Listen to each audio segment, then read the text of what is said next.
Do you eat escargot like Vivian Ward? Do you show up late for business trips? Do you leave people hanging with your RSVPs? Were you raised by wolves? Let's find out. Here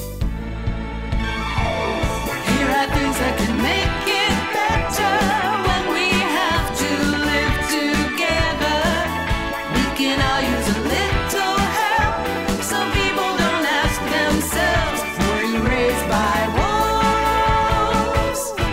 Hey everybody, it's Nick Leighton. And it's Leah Bonnema. And let's just get right down to it with our AMUSE-BOUCHE. Let's get in it. So for today's AMUSE-BOUCHE, I want to talk about escargot. Escargots. So have you ever had escargot? I have not. Now you, of course, remember this very famous scene from Pretty Woman. Yeah, like flicks up in the air. That's right.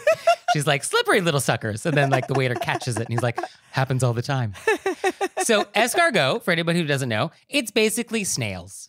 It's cooked snails. And there's a lot of different ways around the world where it's prepared.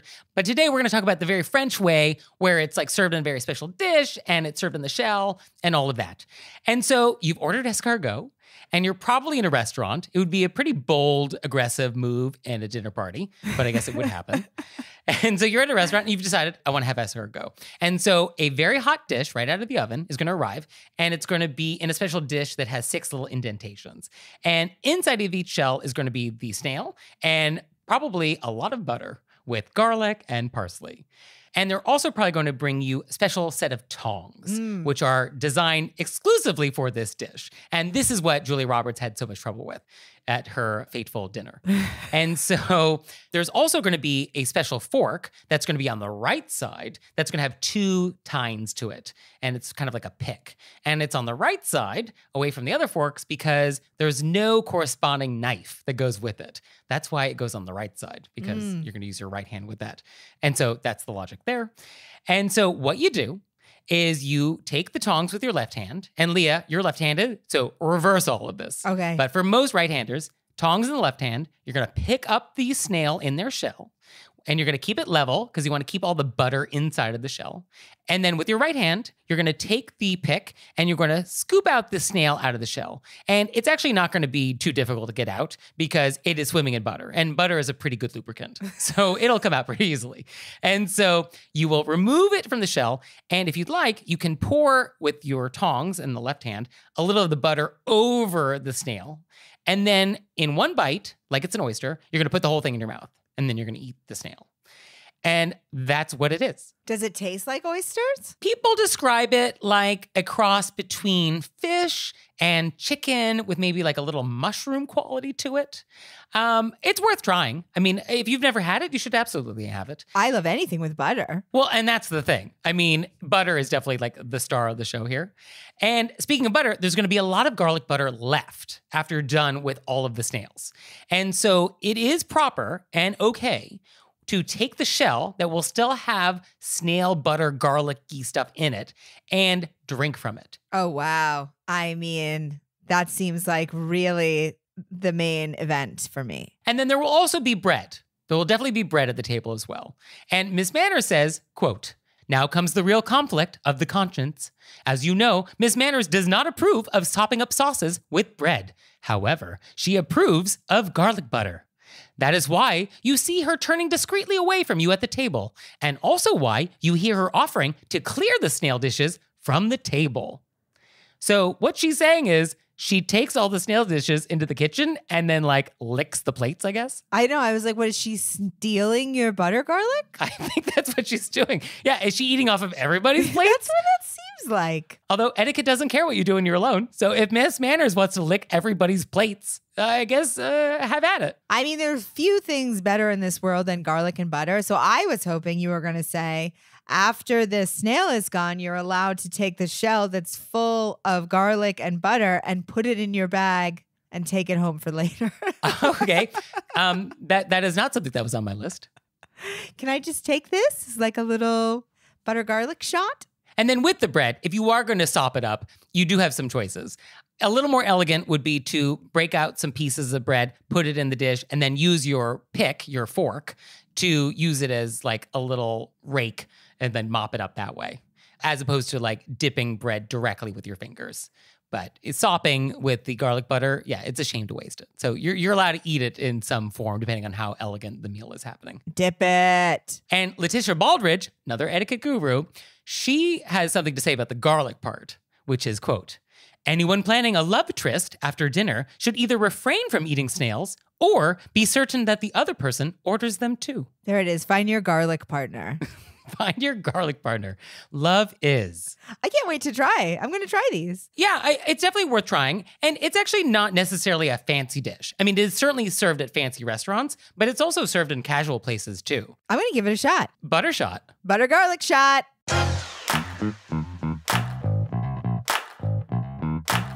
And we're back. And now it's time to go deep.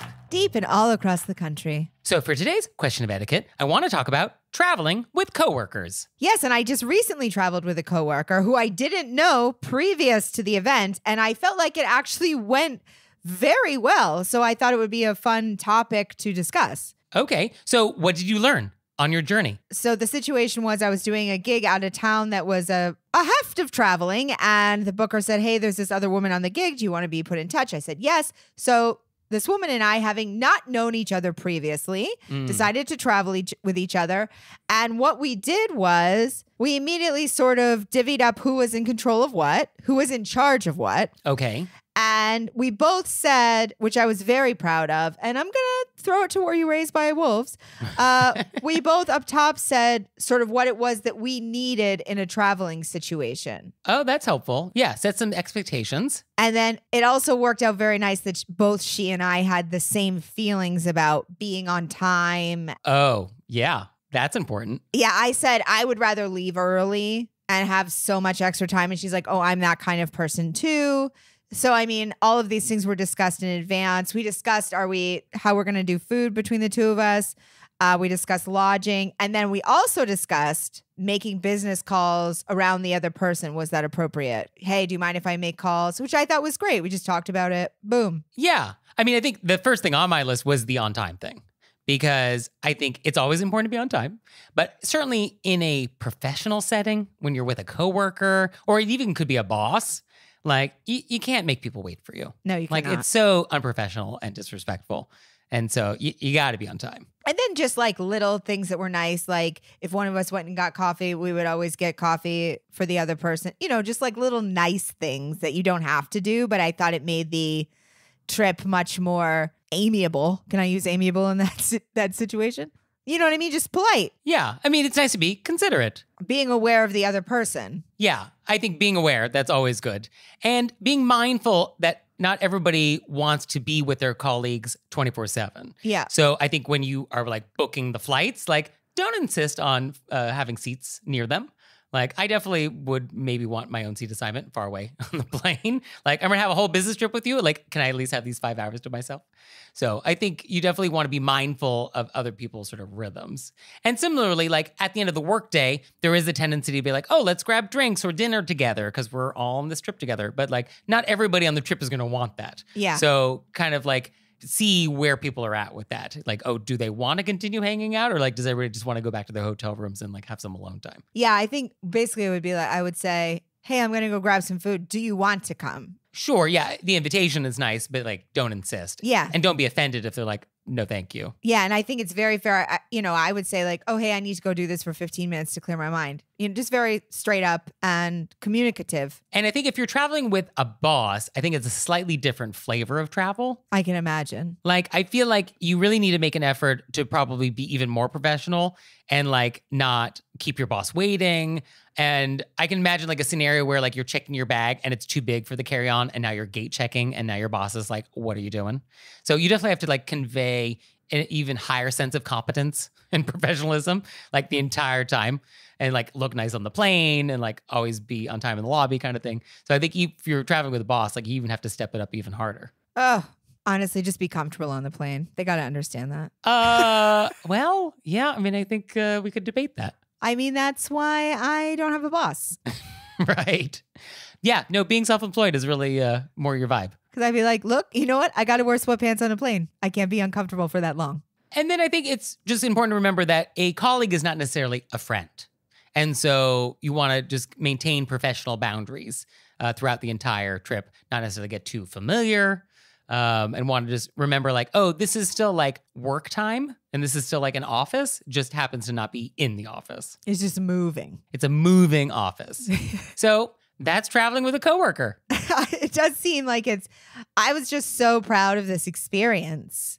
First time I've traveled with a complete stranger in a long time, and I thought it was nice to have such a smooth experience. And it was all because we discussed all of the responsibilities and all of the expectations up top. Communication. It makes the world go round. I mean, it really changes the whole game. The whole game. Unbelievable. And now it's time for an intermezzo. Intermezzo. So this episode is sponsored by Jenny Kane. So Leah, what is Jenny Kane? Jenny Kane is California classics for any room or mood. That's right. And they've got all sorts of great signature pieces, such as their Pacific dinnerware and serveware. It's durable, and starting at just $25, these tabletop pieces are made for all types of entertaining. They also have everything you need for an at-home retreat, which means candles. And they're hand-poured in Los Angeles. And Jenny Kane actually sent us some items to try out. They sent me some super soft alpaca basket weave pillows. So you can get 20% off all furniture and home decor, free shipping on furniture, early product access, and much more with a JKH membership. Join at jennykane.com/membership or go to jennykane.com/home to create the space you'll never want to leave. That's JENNIKAYNE.com/home. And now it's time for an intermezzo. Intermezzo. So Patreon, it's a way that people can support us and our show. And we would so love and appreciate your support. We really would, because we do this all ourselves, and your support really actually makes a difference. Makes a huge difference. And we try to make that Patreon fun. I mean, we have some videos, we have some audio, we have some pictures. Yeah, no, it's a party. So go to our website, click on monthly membership, and see if it's something you'd like to do. Thank you. Thanks. And we're back. And now it's time to take some questions from you all in the wilderness. Ow! So our first question is, quote, "My girlfriend and I are fortunate enough to have a hot tub in our new building. This is a first for both of us, and we are both very excited about it. Yesterday, the two of us were in the hot tub, and another man came into the pool area, looked around, and then put his things down and got in next to us. This struck me as a bit odd. I feel like in my experience, which is mostly at hotels, if there are two people already in the hot tub who are having a conversation, I usually consider it taken. This is because if I were to get into the hot tub, I would be listening to their whole conversation, possibly making it uncomfortable. Additionally, I also feel like being in a hot tub with someone is an intimate experience. Usually they're quite small, and you are very aware of everyone else's space. Is there etiquette around this? Am I the weird hot tub hog in this scenario? Obviously, I would never tell someone that they can't come in, but I'm curious if there are societal norms here." Up top, I love the phrase hot tub hog. Hot tub hog. Sweet. They're an HTH. Sweet. Right. Yeah, I mean, Marin County, where I'm from, we are famous for our hot tubs. But actually, I don't like hot tubs. I don't either. I don't like the idea of like sitting in like warm water that's sort of been sitting there. We have the things that are similar about us are oddly interesting. Both of us don't like hot tubs. Yeah, that is interesting. We're very similar. I'm not getting in one. Yeah, I would fall into the I'd rather not category. That's exactly what I'd rather not. So there is indeed etiquette, because there's etiquette for everything. I mean, we just want to be mindful of other people. That's kind of the baseline. So I guess the question here is, how big is this hot tub? Obviously, it can fit 3 people. So it's at least a 3-personer. I also feel like there's 2 things happening here. I feel like in other cultures where they do more like baths and that it's very normal for multiple strangers to get in a hot tub together. Oh, sure. Yes. This is not like Budapest or Finland. Yeah. Right. But it could be somebody from Finland or Budapest who's at the hot tub. Oh, okay. Yes. No, if that is what is happening, then okay, we have some cultural differences. I also wouldn't get into a hot tub with strangers, but if I was in a hot tub and a stranger got in, I would have to be like to myself, oh, it's slightly uncomfortable. They're here, but I don't own this hot tub. Yeah. I mean, I do see the intimacy involved in sharing a small puddle of warm water. So I get that.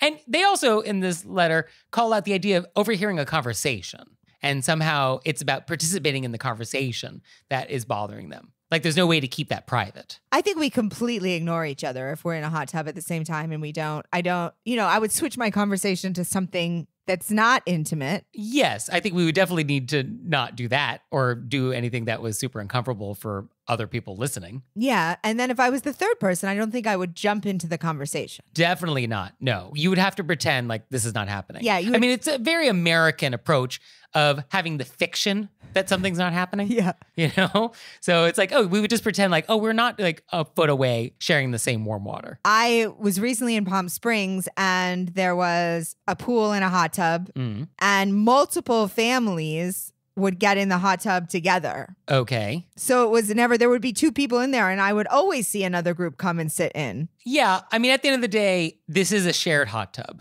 So you do need to be prepared for it to be shared. And it is more like a quieter experience, I guess. Less talking, more relaxation. I think that's the vibe if somebody's joining you. I would get why you wouldn't want somebody to join you and why it feels, I wouldn't get in with other people, but it is a shared space. Yeah, I wouldn't get in if somebody was already in there. But then you would want to limit your hot tub time to like 20 minutes. Yeah. 30 minutes max. I think that's how you would address it. Like everybody gets their time, but like don't hog it. But I wouldn't expect that other people were on the same thought wave as me that we're not sharing. Is there a way to make the hot tub so unappealing that no one would want to get in with you? I mean, what are you going to lay across the whole hot tub? Yeah, I don't know. Or bring something in there with you. Like a sign? Like a sign. Closed. Or they could get into the hot tub and you could be like, oh, you just talked to your friend. I recently had chicken pox. Oh, like feeling like I shouldn't have eaten that third burrito today. Yeah. I mean, I feel like we haven't really come to basically we're saying like, yes, we agree with you. It's uncomfortable, but also it's a shared space. Yeah. So tough it out. Sorry. I love it when you come in with a tough love. Yeah. So tough it out. Yeah, tough it out. Yeah. I mean, well, because what are your options? You can say something like, oh, we just wanted to have private hot tub time right now. Like, okay, you could say that to your neighbor, I guess, but it's not your hot tub. I guess you could say like, oh, we'll be out in 10 minutes before they get in. I don't think you can say that when it's not yours. Yeah, it's also not yours. So sorry. But also we totally get it. We'd rather people didn't get into hot tubs with us. And I would not get in when somebody else was in there. But I think some people are going to, and there's really nothing to be done about it because it is a shared space. That's it. So our next question is, quote, how do you handle friends who leave you hanging with their RSVP until the last minute? I have one particular friend who rarely gives me a straight answer when I invite her to events, such as meals at my house, leaving me hanging until very late when I really need that time to plan and prepare. Her excuses are usually along the lines of, I need to see how many chores I'll have that day.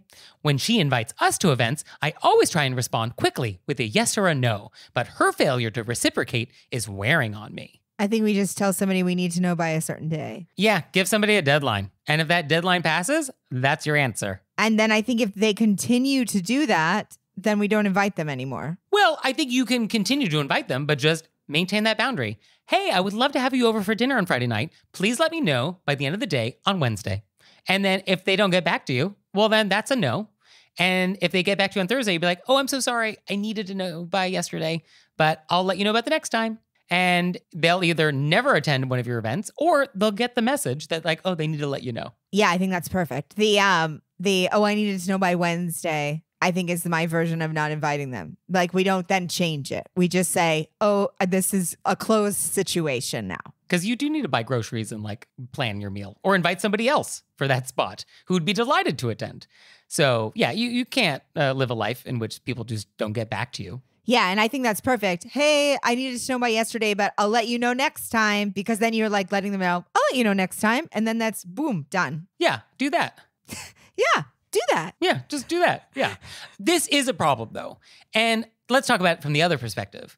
If you do this, don't do this, because people need to plan their lives and you are basically hanging them up, and that is rude. I've definitely had situations where I had something that was a pending thing. Sure. And I've said, I will explain the situation and I'll say, I won't know until then. If that's a problem, I don't want to put you out in any way.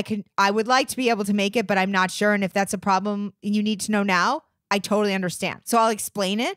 I'll ask them if that's uncomfortable. And if they would rather, then I'll just say no this time and I'll try next time. Right. And if you're invited to something and you're not sure if you can make it, and they don't give you a deadline, because most hosts aren't going to give you a deadline. Like, that's not necessary in society, because everybody should understand that invitations do require prompt responses. But if you're not sure about your RSVP in the moment, you can ask, when do I need to let you know by? Yeah. And ask for that deadline. I feel like I say that a lot. When do you need to know by? Yeah. And I think that's great, because then everybody knows and they give you a deadline, which you have to keep. And if you can make it, great. And if not, fine. But we can't just have this vague maybe hanging out there. No, especially not. I don't know what kind of chores I'm doing that day. Like, it's obviously not a situation. Oh, yeah. Let's talk about that for a second. Chores? I mean, what is that? This is not pressing. You're either going to schedule your laundry on a different day or not, you know? Let me know. Yeah, this doesn't sound like a medical appointment that can't be moved. Yeah, this is not an emergency sitch. No, this is mopping. No, this is mopping. Right? Yeah, it's Swiffer wet. You can do that the next day. For real. So, our next question is, quote, who has the right of way with a cart at a grocery store? Is it the people in the aisles, or is it people on the perimeter? Sometimes when I'm shopping in the perimeter, someone will come out of an aisle with their cart and almost hit me and give me a look like I should have stopped. But it seems the aisles are the side streets and the carts should yield to the main road or the perimeter that surrounds all the aisles. I really want to know who has the right of way so I can do the right thing while grocery shopping. I think I agree with this statement that the aisles are the side streets and the perimeter is the main road. Okay. However, I always yield because I assume that people aren't paying attention and I don't want to get involved in a car crash. Yeah. I thought this question was very interesting because is a supermarket a road and is it traffic? Is that the right analogy to be making in the first place? I guess yes. Well, it is a flow. You know, we have people are going down one side of the aisle. You know, when you're going, everybody's going down one side of the aisle and there's the other person coming down the other side. And you're like, what are you doing right now? Yeah. Oh, I've definitely had plenty of what are you doing right now moments in supermarkets. Sure. Because in general, most of us are moving in the same direction. And I would say that people that are just walking straight along the perimeter are in a much straight path. They're like going from one end to the other. So if you're coming up on the aisle, it feels like you should pause and look. Right. Yeah. I mean, intuitively, that feels correct. That the perimeter is more of the main road. And when you are now turning onto the main road, there's a stop sign for you before you get on the main road. Okay. For me, though, I think that you're correct. And I think you can rest in being correct. But know that a lot of these people are lawless. They're lawless. And you're probably going to want to pause because I find not worth getting in an argument about it. Right. Yeah. I mean, the safest thing to do is to treat all intersection as a four-way stop. Or at least there's a yield sign, a four-way yield. Because the only other option is to just smash through their cart and be like, well, I had the right of way. I mean, if you could land that, yeah, I would love to see what happens next. Can you imagine? But I do think that that is correct. Yeah, I think that is probably correct. One thing I was thinking, though, is the rule anytime you're changing directions? Because like when you're coming out of an aisle, you are now going to be making a turn. And so you should always yield before you turn. Like, is that fair? I think that's exactly what it is because your lane is ending. So what happens if you actually are crossing the main road into a new set of aisles? You know, sometimes there's big supermarkets that have a main road in the middle of all the aisles. Well, then I think you still yield. I guess you do need to yield. Okay. Just like you would in a road if you were crossing a big road and you were on a side street. Okay. Well, then I guess this was easy then. Yes, the perimeters are the main roads, have the right of way. Aisles, secondary roads should always yield. And also, not to complicate things, but oh, let's complicate things. Come on. Often, if you're coming out of a side street aisle and you're coming into the big perimeter lane, that perimeter lane is going two ways. Okay. So if you're going left, you often have to cross the people who are going in the other direction to then turn your car into the further away one to then make the way down to whatever aisle you want to go next. So you're actually looking for two lanes of people. And that light is so fast. And so you can only get one cart in per light. And then there's pedestrians in the way. And then there's somebody on a skateboard and a scooter. Yeah. I mean, I think the problem here is that in the real world, there are hypothetically cops who can enforce the traffic rules. And in a supermarket, we're left to our own devices. And we can see what happens when we're left to our own devices to enforce societal norms. But I think that's another way to look at it. People coming out of the aisles actually have two lanes that they're looking. People coming from either side of the perimeter. So they would stop. I mean, unless you're in New York City, Aisles are also pretty wide in our two ways. Yeah, but it's not two different, when they come out, it's not two different lanes that they're crossing because they're only going in one direction. Oh, I see what you're saying. Okay. I just think the aisles should be pausing. They're probably not because people. Right. But I think But you they can rest should. comfortably knowing that you are correct. Yes. And I think whenever something like this happens, the correct response is never to blame the other person with a look or a gesture. No, you go, oh, I'm so sorry you didn't know how lanes work. Okay. I mean, I don't think that was it either, but that's Yeah, I what I don't know think you if that can was think it. in your mind to keep it light. right. So, do you have any questions for us? Maybe they're complicated. Let us know. You can let us know through our website, wereraisedbywolves.com, or you can leave us a voicemail or send us a text message, 267-CALL-RBW. And we're back. And now it's time to play a game we like to call Vent or Repent, Then to repent. which is our opportunity to vent about some bad etiquette experience we've had recently, or we can repent for some etiquette faux pas we've committed. So, Leah, would you like to vent or repent? Oh, Nick, I'm gonna vent. Okay. So, what has happened to you? So this is very specific to being at a comedy show. Okay. So I was at a gig last weekend, and we're gonna put it in one of the top 10 worst gigs. Oh, okay. For you. I think for everybody involved. Okay. Oh, no. Wow. So this is a thing that I cannot stand. I think it's so rude. It's when people go to comedy shows and they essentially hold the whole room hostage because they need to constantly comment and they're loud and they make it so other people can't hear and they are interrupting the comments. They're usually inebriated and nobody can deal with them because they're so ornery. So basically it's like 90 minutes of dealing with two people who just wanted to make the whole night about themselves. I cannot stand it. I mean, who can? Ugh. No one likes this. And you can't like violently lash out at them because that's a no-win. That's rude. It's just going to escalate. Yeah. And well, beyond rude, at a certain point, you're going to be rude because they're unbelievably rude for your entire time on stage. It's just that you don't want to escalate it. Yeah. So you're like literally caught. And so is everybody else in the room. It's people who go to comedy shows who sort of need to make it about them. Don't do that. Yeah. I got off stage and I said, I always try to watch other comics out of respect. And I said, if I don't have another show to go to, and I said, hey, love you guys. I got to leave. I can't look at these people in the face on the way out. I'm going to get in a fist fight. And I left. And I guess you weren't alone. I mean, I think everybody was having problems with these people. Oh, the next day I saw the other people and they were like, you're so lucky you left. They came up to us after the show. They were absolutely horrible. They told us like how to live our lives. I went up to the staff and I said, hey, somebody needs to deal with this situation. Yeah. They're ruining the entire show. And other people can't be happy about this. Nobody else who was paid good happy. money. Everybody No. else paid. Like the idea that you would think that you're the only person who paid and that the other people in the room don't matter at all or that they in any way want to hear you is unbelievable to me. Well, I mean, sorry that made your top 10. Ugh. So for me, I would also like to vent. Thank goodness. And so I was recently home in California and I had just landed at SFO, San Francisco International Airport. And I'm waiting to pick up the airporter that takes you to Marin. And if you're familiar with the Marin airporter, it has a big rainbow on it. It's kind of the thing. It's kind of nice.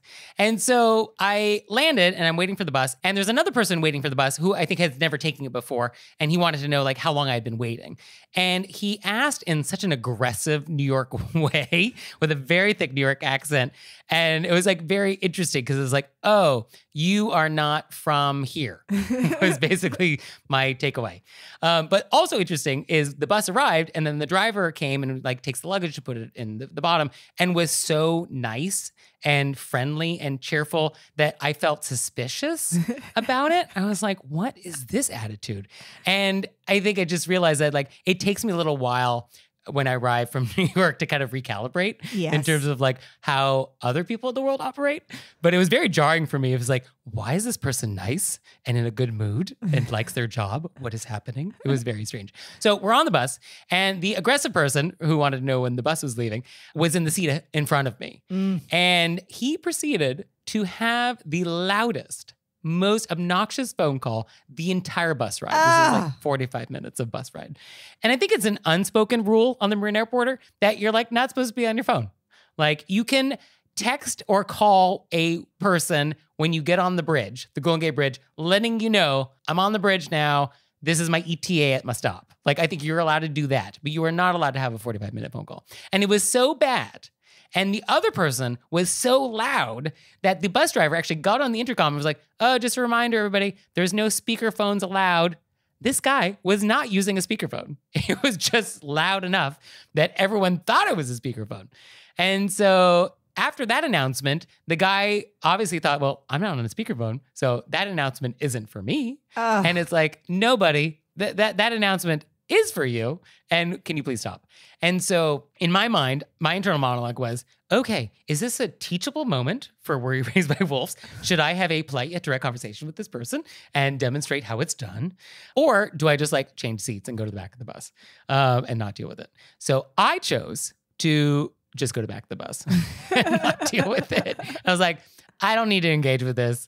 I don't need to explain what a polite yet direct conversation is. I will just go elsewhere where I'm not bothered. But how rude. I mean, just a classic. It's a classic tale of being on your phone when you're not supposed to be. How rude. How rude. So that's the Marine Airporter. But lovely staff. The driver could not have been nicer. I think that's so true. When you leave New York and people are in a great mood, you're like, okay, what's going on here? Okay. Yeah. What do you want from me? What is this really about? I don't believe this. Yeah. But it's amazing. After about 2 hours, then I kind of get a little more recalibrated. Yeah. It's when actually I put on like a fleece. Like I don't wear fleece in New York, but I always bring a fleece to California. So I think when I put on the fleece, then I kind of get into the vibe. You need the outfit for the occasion. Yeah. Dress it and soon you will be. Dress it and soon you will be. That's my new favorite.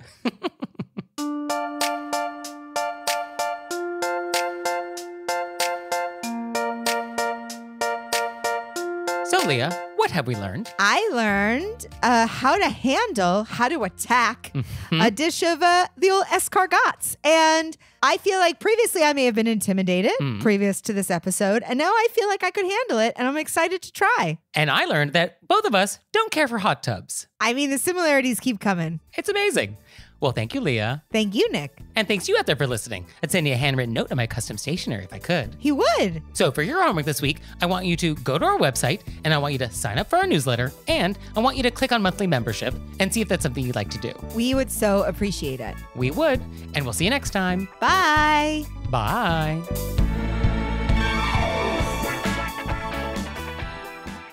All right, Leah, it's time for Cordials of Kindness, the part of the show that you make us do, but I only give you 30 seconds to do it. Ready, set, go. Okay, this was such a small thing that meant so much to me. And I feel like it's one of those examples how just the simplest of kindness to strangers can turn their whole day around. Oh. I know I'm going over my 30 seconds, but I think it's very emotional. Okay. I was driving down a road I'd never been in Los Angeles. It was like a 3-laner on each side. My GPS usually gives me a heads up which lane I should be in. There was a turn I had to get to. And if I didn't go to this turn, I had to go in the whole other direction. I was in the wrong lane. And I felt I was late, which, you know, I was probably on time, but not being early is terrifying to me. And I just looked at the man next to me in the lane and I was like, I mouthed, I gotta get over. I was like at my end. It was like one of those days. And he was like this huge truck. He just like smiled and waved and he was like, get in. And waited until the traffic moved to let me all the way in. And just like, we both waved and it was so lovely. And just then the rest of my day was like so much nicer. And I was just like, thank you. Well, isn't that nice? It was so nice. And for me, we got a lovely review, which is this. And the title is, It Scratches an Itch I Didn't Know I Had. And they write, this show is the perfect combination of humor, information, and secondhand voyeurism. Who doesn't love hearing about other people's social drama? I love it. I didn't think I'd love a show about manners and etiquette, but it's honestly so interesting and entertaining that I'm truly addicted. I wish I could attend a dinner party with Nick and Leah. That is so sweet. I mean, we should have a dinner party, Leah. We should have a dinner party. I think that's a really fun idea. Maybe for the holidays, we could have a huge dinner party. Okay. I mean, I'll get the place cards ready. Let us know what location you think we should have it in, listeners. Oh, gosh. It's going to be a big dinner party. I'll just be there to have food on my shirt. So thank you. This is very nice. So nice.